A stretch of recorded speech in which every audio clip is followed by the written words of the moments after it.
You want it more on the lid and into the sockets, and the inner corners keeping them lighter, not so much product. I mean, there's times when you may want to pile it on and have a stronger eye, but in general, you want to kind of buff and move it out towards into the sockets. Okay.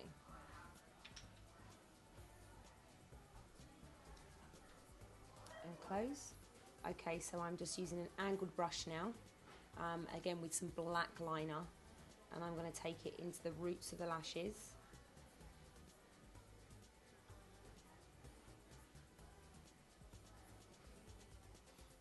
And then with a dense, small brush, I'm just going to buff.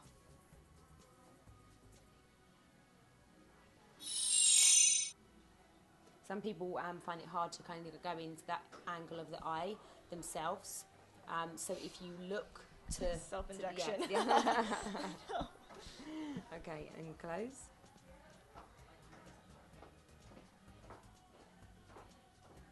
Into the roots of the lashes.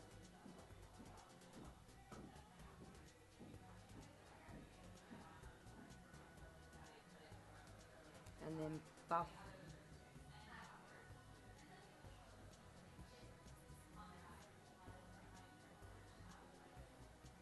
Open. Close.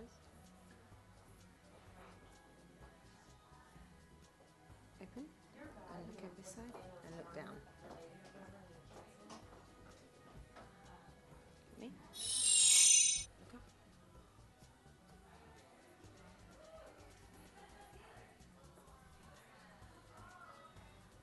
I'm just lightly dusting with a lighter powder just under the eyes, and then I'm going to go in with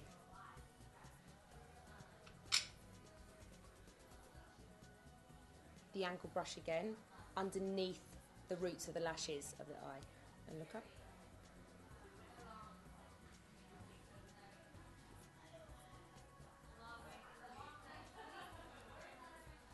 And again I'm going to buff.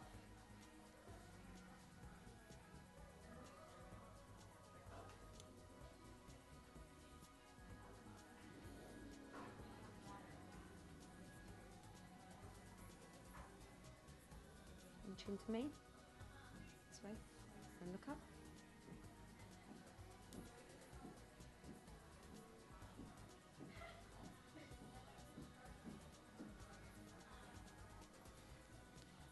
And for more of that subtle smoky eye, you want to just keep the under eye line just more to the edge, outer edge, as opposed to bringing it all the way through. Some people like that, and some people like their waterline lined.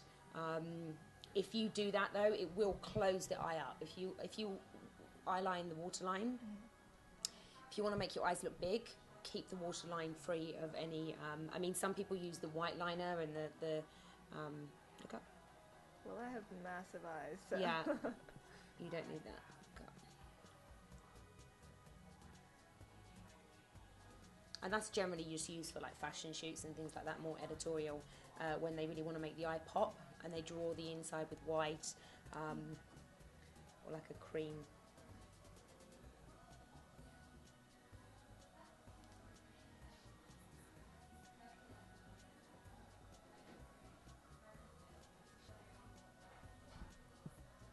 I'm just going in with a little bit of the look up. The same shadow that I just took into the sockets, I'm just taking a little bit of that under the eye as well.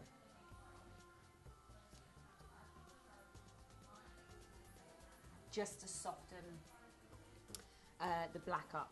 This is like a mahogany twig colour. Any kind of browns, mahoganies worked in with a black eye really makes it stand out, I feel. Look up, instead of just a straight black.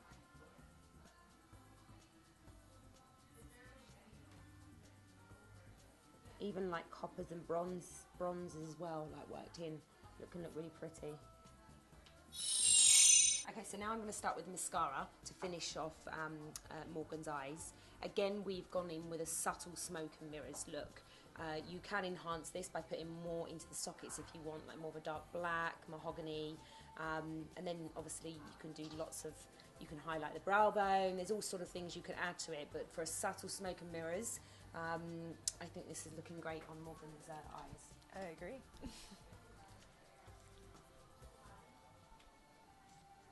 Okay. Now for the fun part. Yeah.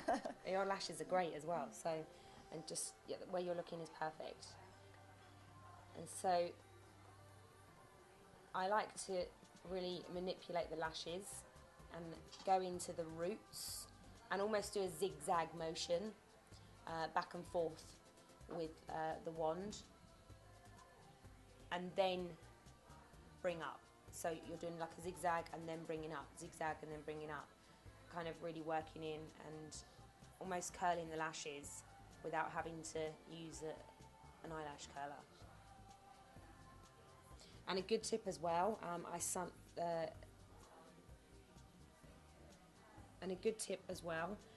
sometimes think that people get carried away by just doing their top lashes and going straight in to do their bottom lashes. Well, invariably people then, you know, on their own, they look up to do the bottom lashes, and the top lashes aren't quite dry, and you get that black effect that hits the top of the eye, which isn't the best thing to do. Look down. So I'm going in now with a little bit of concealer and putting it all over Morgan's lips. Again, if you're going day to night, this will help the colour of the lipstick or the pencil, the lip glaze that you use to stay. Just a light dusting of powder on top. And then I'm going to go in with a lip liner. And I'm going to draw this all over the lips. So this is going to be the base of the lip glaze that I will use. It'll help to retain the colour for the day into the evening. I mean, you'll always have to retouch, it's not... but this will help it stay for a lot longer. So you want to draw the line and then just bring it all into the lip as well. We used some Camellia lip balm on Morgan earlier because her lips are quite dry. So if that's the case, if your lips are quite dry and you've got a sort of big event or anything like that, I would suggest a bit of a lip balm early on in the day with a dry toothbrush to just kind of like exfoliate your lips. And you'll actually see, after the lip balm is really seeped into your lips and you're doing the toothbrush, you'll actually see the skin sort of start to sort of peel off, and then you just slowly want to sort of like get rid of that dry skin. That'll make your lips really sort of moist and luscious looking. You've got great lips, Morgan. Thanks. Smile. Okay, so I'm going in with a beige lip stick over the lip pencil that I've just applied. So I'm going to go in now to Morgan's lips with a little lip glaze on top. Just to give it a bit of a pinkier punch on top of the glaze.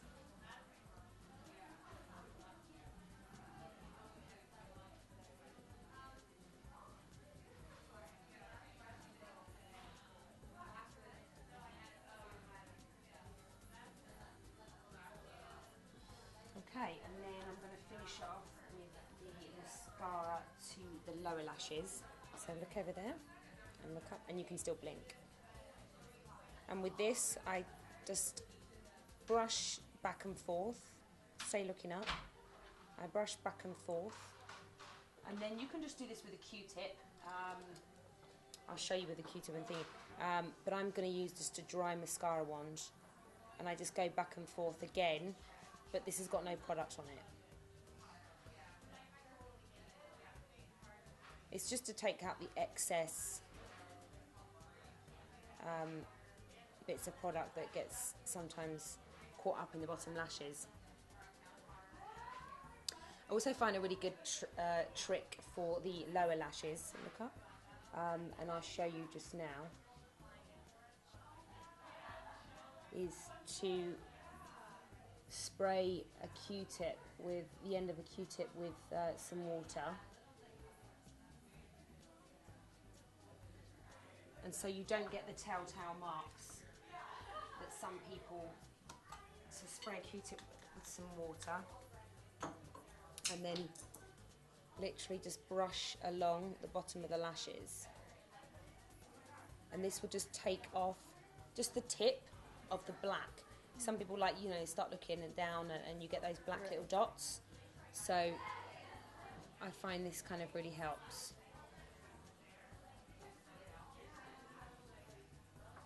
Highlighter just on the cheekbones. So it's the moon shape around the side. And then you're almost done, Morgan. So I'm just rushing through Morgan's brows. She's got great brows. Like I said earlier, we do the waxing here now for $30. And we also do brow maintenance, which is, we do the tweezing here.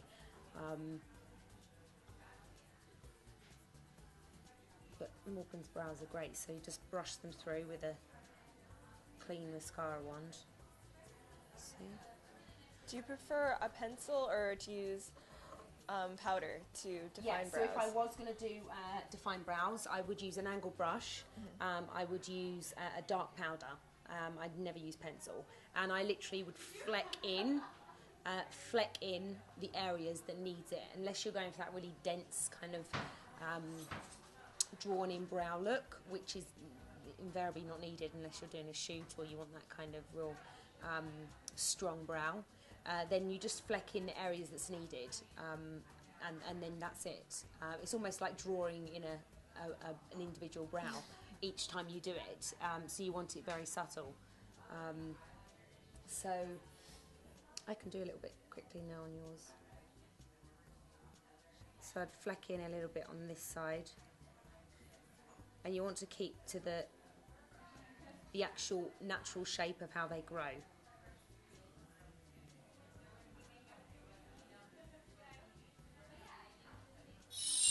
Okay, and then I'm going to finish Morgan's look with our finishing spray. I'm going to use cucumber. It's a chili Huette spray that you use.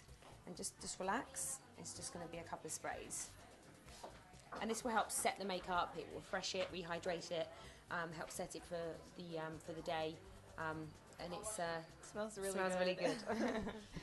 Okay, so yeah, there you have Morgan's subtle smoke and mirrors. Thank you. Yes, you're more than welcome.